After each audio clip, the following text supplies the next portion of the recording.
On my door, a dull brass plate says Private Detective. The few friends I have call me Carnby.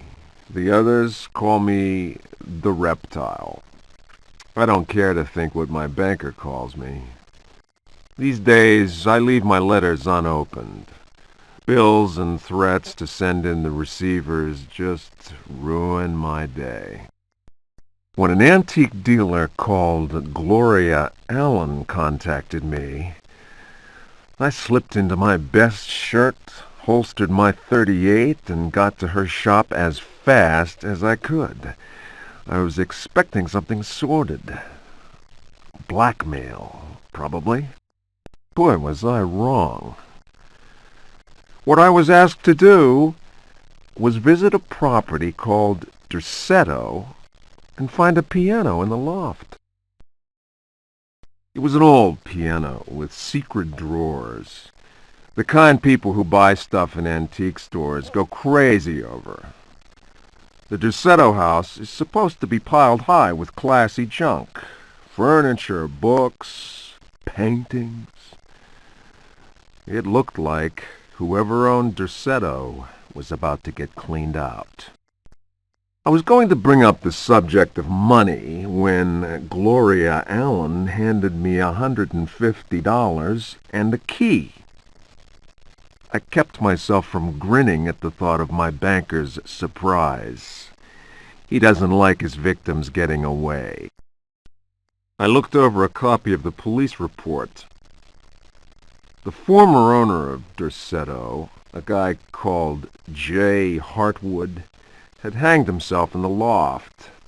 The coroner concluded it was a clear-cut case of suicide. I promised Gloria Allen I'd give the place a look over. My report will be ready in a couple of days. I've been reading up on the history of the old house. It's the kind of place ghosts run away from in terror. Grisly murders, curses, lunacy. Luckily, devil worship makes me smile, so this is my idea of a paid vacation.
are coming!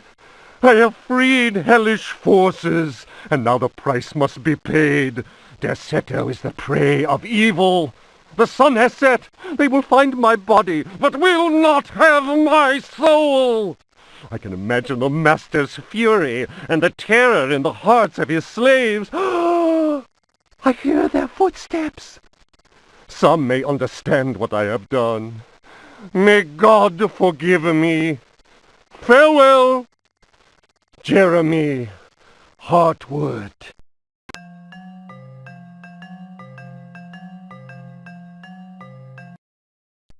Fragment of the Myth of the Golden Fleece. Translation, Edouard de Villeban. Hesperides Publications. Then Perseus came across Ichios, who had been turned into stone. He spoke to his companions and said, "Beware of the Medusa. He who looks into their eyes is doomed to the same fate as that which befell poor Ichios, and will never more set eyes on Seriphos." "Must we go blindfolded?" asked Eumolpus.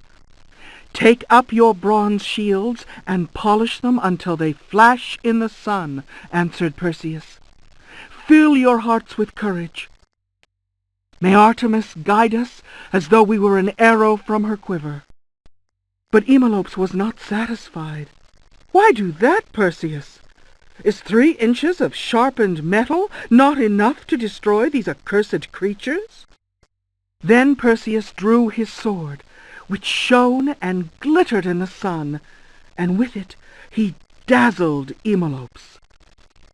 "Now what can you see?" the companions of Zeus' sons laughed. "Let us set to work, so that our shields may shine like mirrors."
A Brightness from Afar by Lord Boleskine, an account of his celebrated voyage to New England, 1824, Alistair Publications, Cambridge.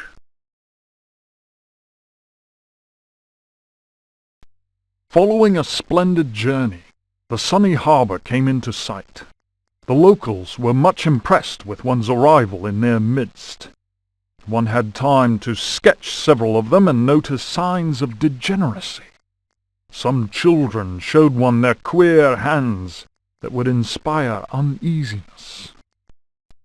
Upon the promise of a few coins, a child has undertaken to reveal to one a most prodigious phenomenon of a natural order. One admits to being skeptical as to the prodigiousness of the marvel, whatever it may be. Indeed, one suspects it to be little more than an evening stroll to some charming wooden hut situated in the forest hereabouts. One will none the less go, for it is always well to submit to such local enthusiasms. One admits to being somewhat flabbergasted. The Milky Way shone like the fires of the apocalypse from the inky celestial vault. Certain distant stars, normally invisible to the naked eye, were clearly visible, glittering indeed with a strange intensity. The heavy clouds that had settled above the village had no hold over that place. It would be pointless to offer here the names of the constellations one perceived in utter clarity. Apart from the interminable length of such a list, one might conceivably risk being charged with exaggeration. The cross cast its shadow on the ground. The sea in the distance was dead calm. Tonight, one will return to that spot and draw those stars. Tomorrow night, one will at last see Halley's comet in all its brilliance. The youngster will carry torches, despite one's developed sense of direction. Honed by years of travel, one feels incapable of finding one's way through the dark forest unaided. The drawings will, one is convinced, set light to the souls of men. Such a moon! One lost count of the craters, so sharply was their definition. Loath as one is to seem excessive in one's appraisal, one cannot but feel that the forest clearing is indeed a place outside the common laws of time and space. Surely it is not an hallucination. How strange to consider that idle conversation, some research in the British Museum, and a voyage to this backward village should culminate in so astounding a discovery. It may be that others have noticed the extraordinary nature of that place. How else could one explain the presence of that cross?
The Creatures of Night by Hubertus the Bald.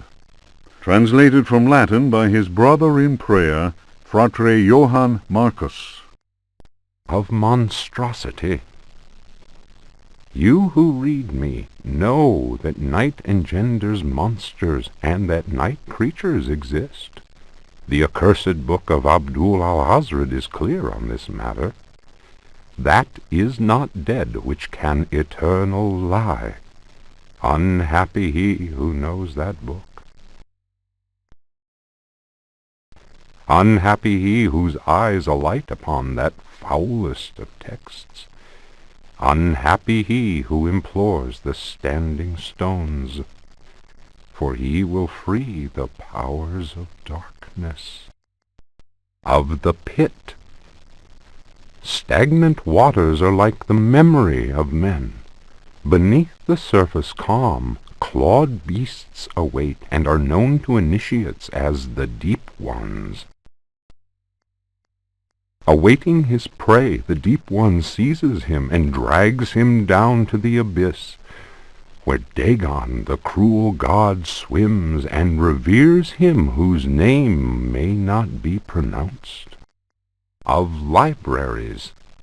Unhappy he who frees the prowler. Unhappy he who meets the prowler erring among the books. He generates the vagabond that comes from other spheres. He believes the vagabond does not exist. He will feel the embrace of death, for in the eyes of the vagabond, books are no more than dreams, stone no more than wind. The vagabond knows how to take the breath of the reckless. Of strife.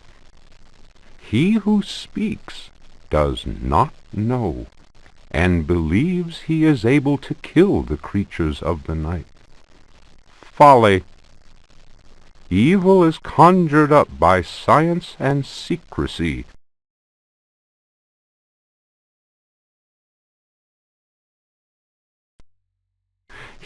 Of translators.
Juan Luis Jorge, De Biblioteca.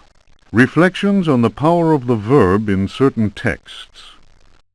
Translation does not alter the occult power contained within such forbidden texts. The malevolent energy is in no way diminished. The spell must be cast aloud and clearly, in certain languages or little-known dialects. Maglafar Fathang. The reader will understand that, in the light of these revelations, I would be foolhardy to continue quoting from the text I have before me. If spoken aloud in its entirety, it would surely awaken powerful and malignant forces. I will go further and say that simple reading of some of the more technical passages describing specific practices is in itself a perilous exercise. The ill-prepared reader can easily fall prey to attacks of demented hysteria, not unlike those described in cases of individuals said to be possessed by evil spirits. I recommend the study made by Zempf, Urbain, Grandier, and Loudon, and the reports made by the Reverend Richard Price concerning a number of astonishing, to say the least, exorcisms carried out in a parish near Providence. Given what I have written, we must be grateful to the librarians of the British Museum, who have never allowed consultation of the work of Al-Azif's startling work, the infamous Necronomicon. Copies of that work do exist, in spite of the zeal of book-burning inquisitors. For proof, we need look no further than the British Museum, of course, and the sealed archives of the Miskatonic University in Arkham.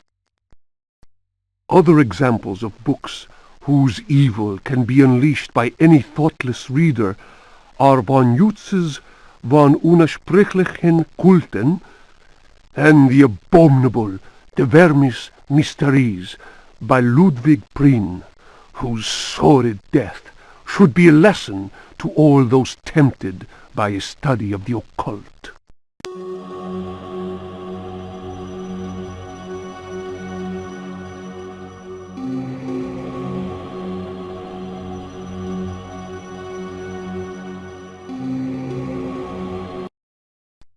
The Sacrificial Dagger, Otto Stern, Lumina Books.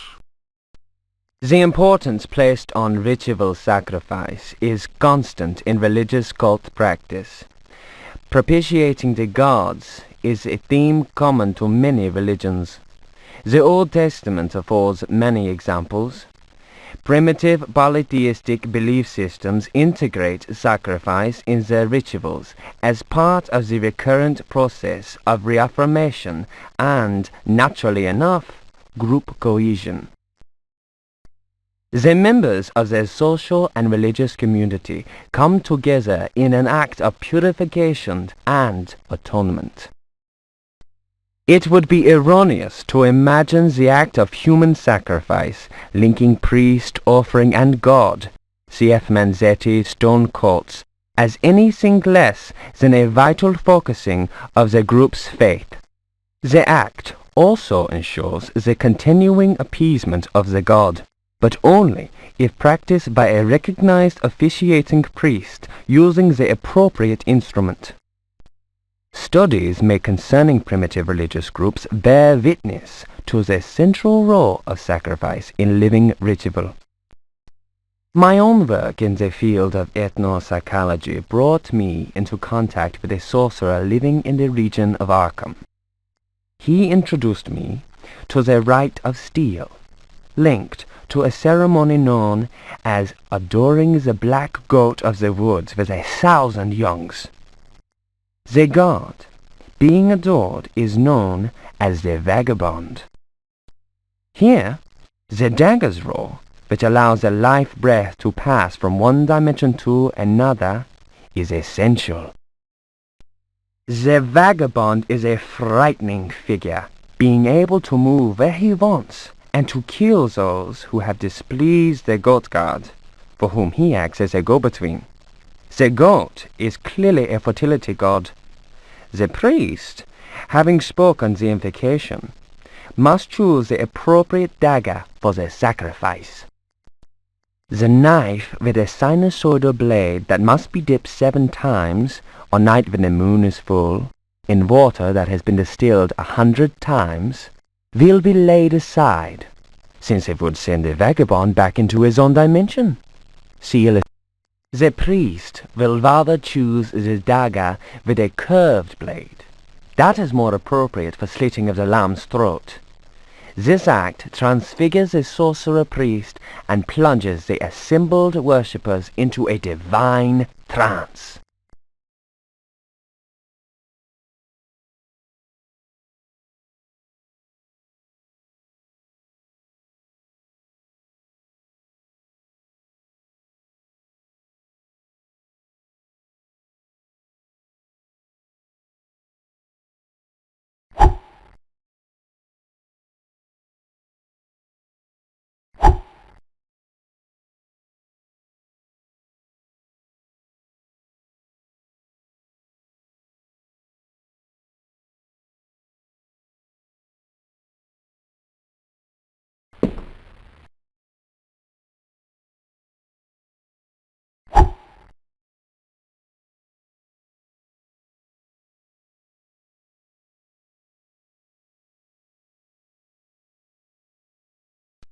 The Book of Yael, Signs of Stone, Eucharistic Rituals of Forbidden Cults.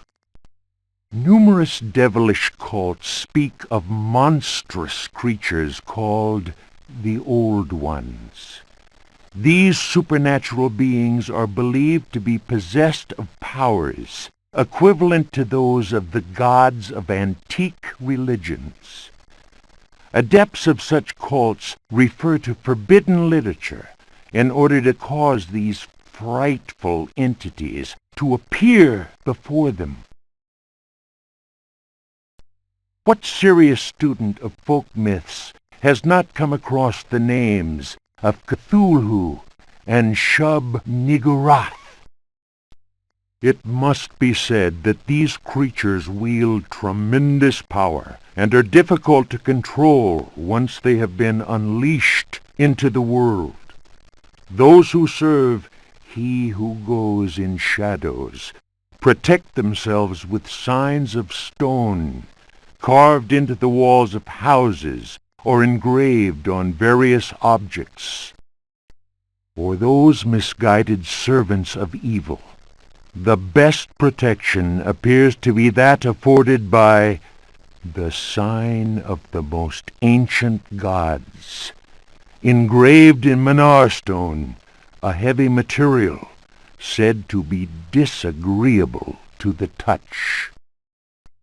The sinful practices of those who fall into such errors can only lead to the darkest of despair, and are a mortal danger to the soul. Such monsters as those invoked by these foolhardy individuals are engendered when reason drops its guard. Man is easily tempted into perversion. It is why we must forever remain alert and renounce Satan with each breath we take. His ways are infinite in number.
The Tale of Captain J.W. Norton of the Army of the Union. 1862. The South was in collapse. Louisiana was open to us. I had each day to requisition victuals for our troops, and was aided in this endeavor by a score of brave men. Rebels were not yet ready to lay down their arms. The region was far from safe. I headed further and further west, and questioned many freed slaves. From them, I learned of a plantation on the coast. Its name was Derceto. We received a less than hearty welcome. Only Pickford, the owner, behaved in a friendly manner. While my men counted cattle and grain reserves, I learned what I could from him. Man was most unusual and possessed an extraordinarily cultured mind. At nightfall, I gave orders for the men to bivouac at Derceto. Pickford invited my second-in-command, Lieutenant Patterson, and myself to dine. And our host proved a most entertaining conversationalist. While coffee was being served, Patterson went to inspect the men's camp. The cigar Pickford offered me was so acrid that my head began to spin. I remembered campfire tales of fellow officers trapped by devilish Confederate tricks. My mind floated in a foul and dense fog, from which emerged the enlarged and deformed face of Pickford. He grinned at me. Patterson's return chased off the nightmare. I heard shouts and firing from outside and found the strength to take out my revolver. I fired 3 shots. Pickford fell to the floor. Patterson then helped me out of the burning house. The air was filled with smoke. We resembled a company in disorderly retreat. I saw slaves leaping into the flames of that inferno. They were trying to save Pickford's life.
Memoirs of a Lost Soul. The mask must fall. You who discover this manuscript, understand this. I am here at your side. I am waiting in the darkness of my crypt. Soon you will belong to me. One of my slaves wrote this document. I have lived for 3 centuries, and my name is Ezekiel Prext, or Elijah Pickford. You may choose which to call me. I do not hide out of fear. My power is immense. I have sailed the 7 seas. My ship, the Astarte, spread terror through all the continents. The corsairs judged me like the Welsh judges of 1620, but they could not destroy me, and neither could the pirates. Now I am immobilized. Damned Yankees! Witchcraft, voodoo, and the Cthulhu cult. I know them all. I have reigned and implored the stones. Only the Catonian haunts the cavern and resists me, but he dare not attack. I have need of a living body to regenerate myself. The Heartwoods managed to escape from me, but you who are reading these words, you will yield to my embrace. I hear your ragged breath and smell the stench of your fear. I have vanquished death. I built Derceto. I know what it is to wait. Cthulhu helps me. My servants will lay you upon the sacrificial stone. My roar will rend the night. You will be mine, and I shall reign once more.